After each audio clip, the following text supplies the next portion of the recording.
जामताड़ा में काली पूजा धूमधाम से आयोजित की गई। जामताड़ा जिले के कुंडहित प्रखंड के अंबा पंचायत स्थित गढ़ शिमला काली मंदिर में सोमवार को वार्षिक काली पूजा धूमधाम से आयोजित की गई। सुबह से ही बड़ी संख्या में श्रद्धालु मंदिर पहुंचे और भक्ति भावनाओं के साथ पूजा अर्चना की।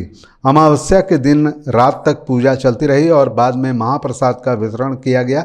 करीब 850 वर्षों से यहां काली पूजा की परंपरा चली आ रही है। पूरे क्षेत्र में भक्तिमय माहौल देखा गया। करने आते हैं कि यहाँ जिन महिलाओं को पुत्र कन्या प्राप्त नहीं होते वे यहाँ आते हैं, मन्नत करते हैं।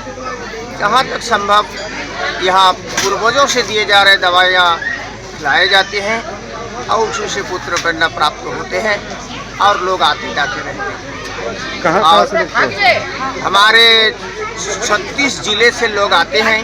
फिलहाल हमारे सेंटू के जब पूजा कर रहे थे, अमेरिका के टेक्सास से भी लोग आए थे पूजा करने के लिए। जापान से लोग आए थे, इंग्लैंड से भी लोग आए थे। পুজো তো মায়ের যে 850 থেকে 900 বছর। কোন কোন দিন বিশেষ পূজা হয়? বিশেষ পূজা বলতে তোমার এখানে শনি মঙ্গলবারে মায়ের পুজো হয়। প্রতিদিন পুজো হয়, কিন্তু শনি মঙ্গলবার বিশেষ মানে অনেক ভক্ত আসে। কোথায় কোথায় থেকে ভক্ত এসেছে? ভক্ত মানে আমাদের অত জানা নাই যে আসে, তো মোটামুটি এখান থেকে 100 কিলোমিটার রেঞ্জ একদম মানে আসছে।